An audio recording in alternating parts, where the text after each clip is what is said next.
চারটা, এই বন্ড করে এখানে আর একটা, আমরা এই তিনটা বসাই দেবো এখন। এখান থেকে এই বন্ড করে এখানে আর একটা, এই বন্ড করে এখানে দেখো আরো একটা। তো এই তিনটা আর এই একটা, দেখো এই সিকলটা কিন্তু আস্তে আস্তে বড় হচ্ছে। ট্রান্সলেশন হলো যে আই ইট রাইস, এই ইংলিশ সেন্টেন্সটাকে বাংলায় রূপান্তর করে আমি ভাত খাই, এটা করাকে ট্রান্সলেশন বলা হয়, তাই না? এই সাইড থেকে এই ইউসিতে এখন যাবে সিইউজিতে। তো সিইউজি কোথায়? এখানে। দেখো পরিবর্তনটা খেয়াল করো, রাইবোজোম কিন্তু আরো খানিকটা সরে গেছে। একটু খেয়াল করে দেখো তো, টিআরএনএ কি আসলে সরে গিয়েছে নাকি রাইবোজোম সরে গেছে? এখানে কিন্তু সরে গেছে রাইবোজোম, টিআরএনএ কিন্তু ওর জায়গাতেই আছে।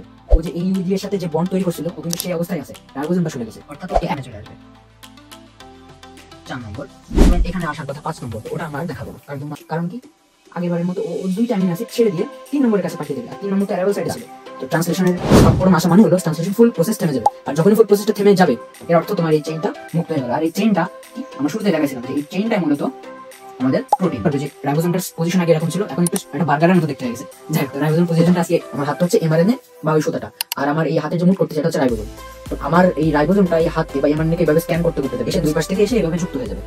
যুক্ত হওয়ার ফলে এখানে বড় রাইবোজোমে 3টা এরিয়া তৈরি হবে। এই ডান হাতকে আমার বাম হাতকে আমার ডান হাত এভাবে খাবে, খেয়ে খেয়ে একটা আউটপুট দেবে, আউটপুটটা আঙ্গুল দিয়ে বের করে দেবে, আউটপুট হচ্ছে মূলত করবে এভাবে এক ধাপ করে সরে যাচ্ছে, একটা অ্যামিনো অ্যাসিড বন্ডে আসতেছে আরো সরে যাচ্ছে, বন্ডে আসতেছে সরে যাচ্ছে, এবং এভাবে সত্যি সত্যি এই চেইনটা কতটা বড় হয়ে গেছে।